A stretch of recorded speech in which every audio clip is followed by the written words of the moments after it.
നിങ്ങൾ എപ്പോഴെങ്കിലും ചിന്തിച്ചിട്ടുണ്ടോ, നൂറ്റാണ്ടുകളായി ഭാരതീയരുടെ കഴുത്തിൽ കിടക്കുന്ന ഇരുണ്ട നിറത്തിലുള്ള ഈ ചെറിയ വിത്തിന്റെ യഥാർത്ഥ രഹസ്യം എന്താണെന്ന്? വടക്കുംനാഥന്റെ മണ്ണിലും കാവുകളിലും മുതൽ ഹിമാലയൻ താഴ്വരകളിൽ വരെ പടർന്നു കിടക്കുന്ന ഒരു വലിയ വിശ്വാസമാണത്. ഒരു വശത്ത് ഹൈന്ദവ പുരാണങ്ങൾ ഇതിനെ സാക്ഷാൽ പരമശിവന്റെ കണ്ണുനീരായി ആരാധിക്കുന്നു. മറുവശത്ത് ആധുനിക ശാസ്ത്രം ഇതിനെ അളക്കാൻ കഴിയുന്ന സവിശേഷമായ വൈദ്യുത സ്വഭാവങ്ങളുള്ള ഒരു ജൈവ പദാർത്ഥമായി കാണുന്നു. എന്നാൽ ഇതിനെല്ലാം ഇടയിൽ ഇരുളടഞ്ഞ മറ്റൊരു ലോകമുണ്ട്. മനുഷ്യന്റെ വിശ്വാസത്തെയും ഭയത്തെയും അത്യാഗ്രഹത്തെയും ചൂഷണം ചെയ്ത് കോടികൾ കൊയ്യുന്ന ഒരു വലിയ വ്യാജ വിപണി. ഇതൊരു ഭക്തി പ്രഭാഷണമല്ല, അതുപോലെ വിശ്വാസങ്ങളെ വ്രണപ്പെടുത്താനുള്ള ഒരു ശ്രമവുമല്ല. മറിച്ച് പുരാണങ്ങളിലെ വിശ്വാസം, ശാസ്ത്രത്തിന്റെ കണ്ടെത്തലുകൾ, വിപണിയിലെ അതിവിദഗ്ധമായ തട്ടിപ്പുകൾ, ഇവ മൂന്നും നേർക്കുനേർ വരുന്ന ഒരു അന്വേഷണമാണിത്. രുദ്രാക്ഷത്തിന് പിന്നിലെ യഥാർത്ഥ രഹസ്യം എന്താണ്? എന്താണ് യഥാർത്ഥത്തിൽ രുദ്രാക്ഷം? ലളിതമായി പറഞ്ഞാൽ, പ്രാർത്ഥനകൾക്കും ജപങ്ങൾക്കുമായി ഉപയോഗിക്കുന്ന ഒരു പ്രത്യേകതരം മരത്തിന്റെ ഉണങ്ങിയ വിത്താണിത്. ഈ വിത്തിന്റെ പുറംഭാഗത്ത് പ്രകൃതിദത്തമായി രൂപപ്പെട്ട ചില വരകൾ കാണാം. ഈ വരകളെയാണ് നാം മുഖങ്ങൾ എന്ന് വിളിക്കുന്നത്. ഈ മുഖങ്ങളുടെ എണ്ണമാണ് രുദ്രാക്ഷത്തിന്റെ വിലയും വിപണിയിലെ അതിന്റെ മൂല്യവും തീരുമാനിക്കുന്നത്. ഒരു മുഖം മുതൽ 21 മുഖം വരെയുള്ള രുദ്രാക്ഷങ്ങൾ പ്രകൃതിയിൽ ലഭ്യമാണെന്ന് പറയപ്പെടുന്നു. പക്ഷേ ഈ മുഖങ്ങൾക്ക് ശരിക്കും എന്തെങ്കിലും ഭൗതികമായ അടിസ്ഥാനമുണ്ടോ, അതോ വെറും മിഥ്യാധാരണകളാണോ? ഈ ചോദ്യത്തിനുള്ള ഉത്തരം തേടി നമുക്ക് ഏറ്റവും പഴയ കാലഘട്ടത്തിലേക്ക്, ഇതിന്റെ ഉൽപ്പത്തിയെക്കുറിച്ചുള്ള ഇതിഹാസങ്ങളിലേക്ക് ആദ്യം പോകാം. രുദ്രാക്ഷത്തിന്റെ ഉൽപ്പത്തിയെക്കുറിച്ച് ശിവപുരാണത്തിലെ വിദ്വേശ്വര സംഹിത 25-ാം അധ്യായത്തിൽ വളരെ വ്യക്തമായി വിവരിക്കുന്നുണ്ട്. രുദ്രൻ അഥവാ പരമശിവനും അക്ഷം അഥവാ കണ്ണുനീരും ചേർന്നാണ് രുദ്രാക്ഷം എന്ന വാക്കുണ്ടായത്. ഇതിന് പിന്നിൽ ത്രിപുരാസുരന്മാരുമായി ബന്ധപ്പെട്ട അതിശക്തമായ ഒരു കഥയുണ്ട്. താരകാക്ഷൻ, വിദ്യുമ്മാലി, കമലാക്ഷൻ എന്നീ 3 അസുരന്മാർ സ്വർണവും വെള്ളിയും ഇരുമ്പും കൊണ്ട് നിർമ്മിച്ച ആകാശത്ത് പറന്നു നടക്കുന്ന 3 കൂറ്റൻ കോട്ടകളുടെ അധിപന്മാരായിരുന്നു. അവരുടെ അഹങ്കാരവും ലോകദ്രോഹവും അതിരുകടന്നപ്പോൾ അവരെ നിഗ്രഹിക്കാൻ ദേവന്മാർ പരമശിവനോട് അഭ്യർത്ഥിച്ചു. ആയിരക്കണക്കിന് ദിവ്യവർഷങ്ങൾ നീണ്ട ധ്യാനത്തിനു ശേഷം ലോകത്തിന് നന്മ വരുത്തുക എന്ന ഉദ്ദേശത്തോടെ ശിവൻ തന്റെ വിനാശകരമായ പാശുപതാസ്ത്രം ഉപയോഗിച്ചു. ഒരൊറ്റ അസ്ത്രം കൊണ്ട് അദ്ദേഹം ആ 3 കോട്ടകളും ചാമ്പലാക്കി. എന്നാൽ ഈ യുദ്ധത്തിൽ സംഭവിച്ച മഹാവിനാശങ്ങളെക്കുറിച്ചും മനുഷ്യരാശിയുടെ ദുഃഖങ്ങളെക്കുറിച്ചും ഓർത്തപ്പോൾ കരുണാമയനായ ആ മഹാദേവന്റെ പാതിയടഞ്ഞ കണ്ണുകളിൽ നിന്നും അടർന്നു വീണ കണ്ണുനീർ തുള്ളികൾ ഭൂമിയിൽ പതിക്കുകയും അവ രുദ്രാക്ഷ മരങ്ങളായി വളരുകയും ചെയ്തു എന്നാണ് പുരാണം പറയുന്നത്. ആ കണ്ണുനീർ തുള്ളികൾ മധുരയിലും ലങ്കയിലും അയോധ്യയിലും നമ്മുടെ സ്വന്തം പശ്ചിമഘട്ടമായ സഹ്യപർവ്വത നിരകളിലും പതിച്ചുവെന്ന് ശിവപുരാണം രേഖപ്പെടുത്തുന്നു. കാലങ്ങൾ കടന്നുപോയപ്പോൾ രുദ്രാക്ഷത്തിനു ചുറ്റും അനവധി അന്ധവിശ്വാസങ്ങളും കർശനമായ നിയമങ്ങളും കെട്ടിപ്പടുക്കപ്പെട്ടു. മാംസാഹാരം കഴിക്കുമ്പോഴോ മദ്യപിക്കുമ്പോഴോ രുദ്രാക്ഷം ധരിക്കാമോ? സ്ത്രീകൾക്ക്, പ്രത്യേകിച്ച് ആർത്തവ സമയത്ത് ഇത് ധരിക്കാൻ പാടുണ്ടോ? മരണാനന്തര ചടങ്ങുകളിൽ പങ്കെടുക്കുമ്പോൾ രുദ്രാക്ഷം അഴിച്ചു വെക്കണമോ? ഇത്തരം നൂറുകണക്കിന് ചോദ്യങ്ങൾ സാധാരണക്കാരുടെ മനസ്സിലുണ്ട്.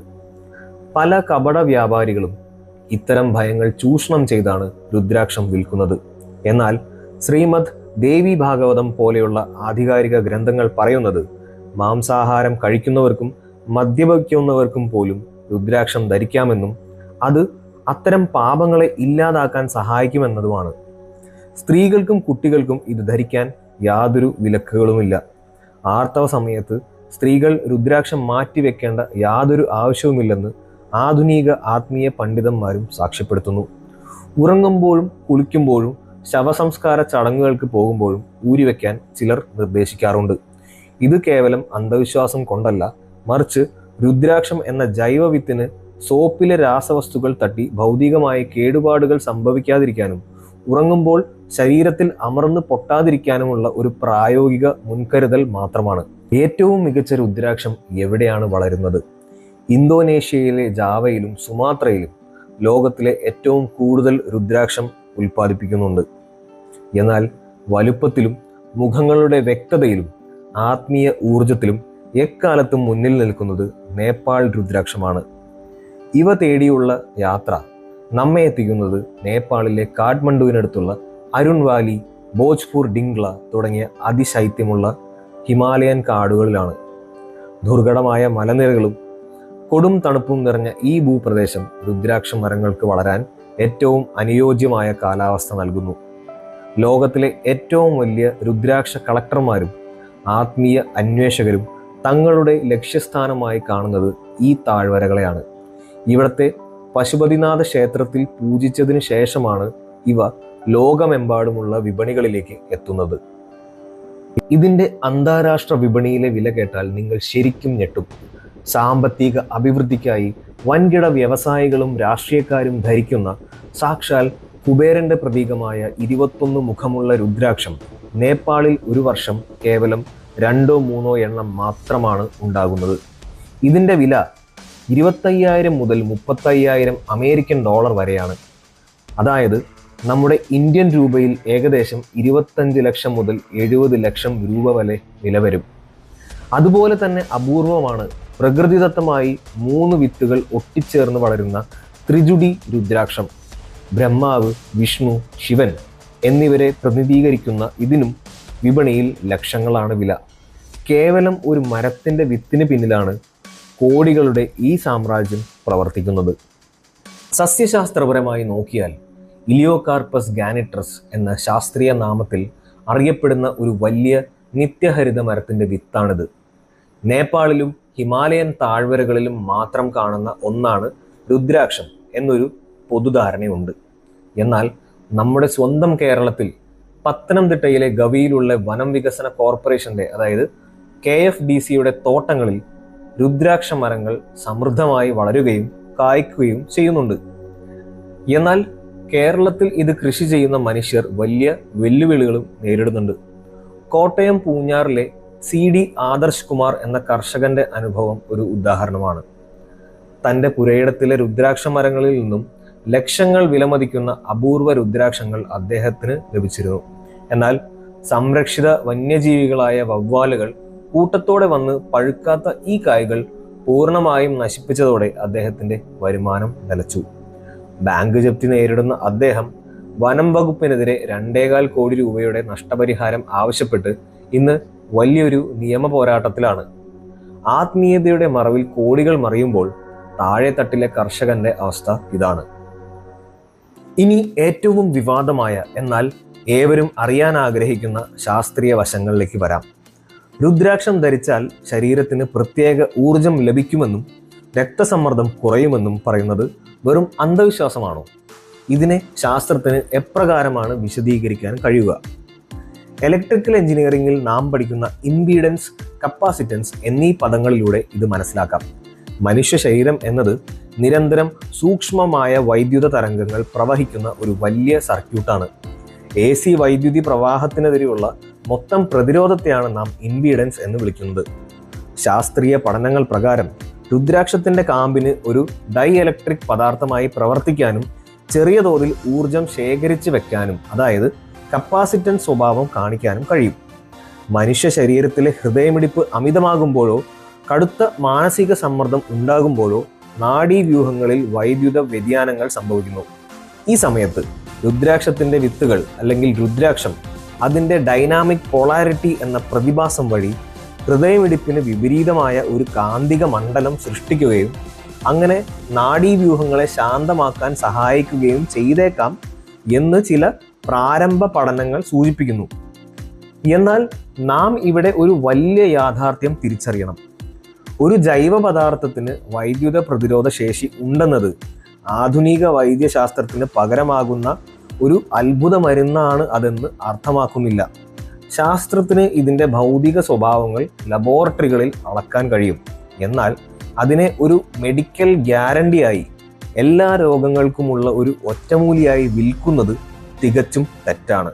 അനിശ്ചിതത്വങ്ങളും അന്ധമായ വിശ്വാസങ്ങളും എവിടെയുണ്ടോ അവിടെ തട്ടിപ്പുകാർക്ക് ഒരു ചാകരയാണ്. 21 മുഖമുള്ള രുദ്രാക്ഷത്തിന് 70 ലക്ഷം രൂപ വരെ വില വരുമെന്ന് നാം കണ്ടു. ഈ വലിയ തുക മോഹിച്ച് വിപണിയിൽ നടക്കുന്നത് സമാനതകളില്ലാത്ത തട്ടിപ്പാണ്.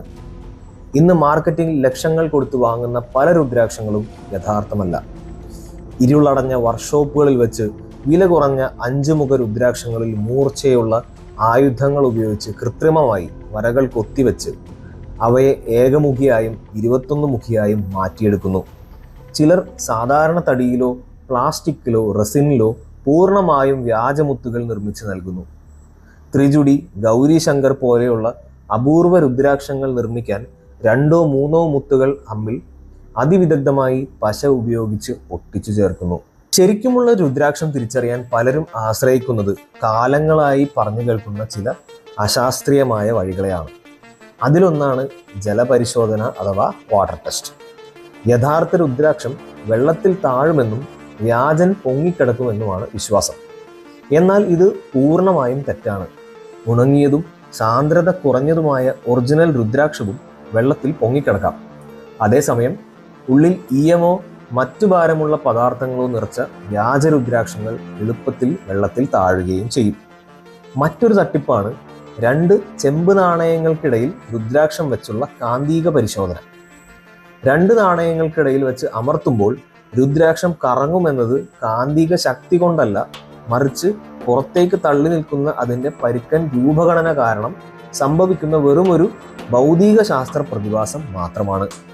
പിന്നെ യഥാർത്ഥ രുദ്രാക്ഷം എങ്ങനെ തിരിച്ചറിയാം? വിഷ്വൽ പരിശോധനയിലൂടെ രുദ്രാക്ഷത്തിലെ വരകൾ ഒരു വശത്തു നിന്നും താഴെ വരെ മുറിയാതെ കൃത്യമായി പോകുന്നുണ്ടോ എന്ന് ഒരു 10x ലെൻസ് ഉപയോഗിച്ച് പരിശോധിക്കുക.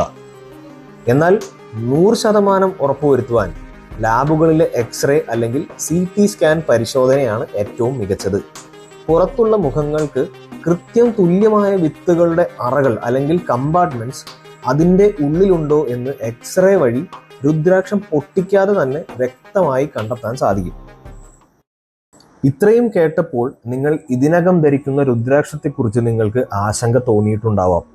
ഇതിനെ നിങ്ങളുടെ വിശ്വാസത്തിൻ്റെയും ഏകാഗ്രതയുടെയും ഒരു ആത്മീയ ചിഹ്നമായി ബഹുമാനിക്കുക. എന്നാൽ ഇതൊരു മാന്ത്രിക മരുന്നാണെന്ന വ്യാജ വാഗ്ദാനങ്ങളെ തള്ളിക്കളയുക. അവസാനമായി നമുക്ക് ഇതിനെ ഇങ്ങനെ സംഗ്രഹിക്കാം. പുരാണങ്ങൾ രുദ്രാക്ഷത്തിന് ഒരു അർത്ഥം നൽകുന്നു, പ്രകൃതി അതിന് ജന്മം നൽകുന്നു, ശാസ്ത്രം അതിൻ്റെ ഭൗതികമായ ഗുണങ്ങളെ അളക്കുന്നു. എന്നാൽ ഈ വിപണിയാകട്ടെ നിങ്ങളുടെ അറിവില്ലായ്മയെ ചൂഷണം ചെയ്യുന്നു. നിങ്ങൾ രുദ്രാക്ഷത്തെപ്പറ്റി കേട്ടിട്ടുള്ള ഏറ്റവും വലിയ അന്ധവിശ്വാസമോ അല്ലെങ്കിൽ ശാസ്ത്രീയ അവകാശവാദമോ എന്താണ്? അത് താഴെ കമൻറ്റ് ചെയ്യുക. ഈ വീഡിയോയുടെ താഴെ നൽകിയിട്ടുള്ള പിൻഡ് കമൻസിൽ ഞാൻ യഥാർത്ഥ രുദ്രാക്ഷം പരിശോധിക്കാനുള്ള ചെക്ക് ലിസ്റ്റ് നൽകിയിട്ടുണ്ട്.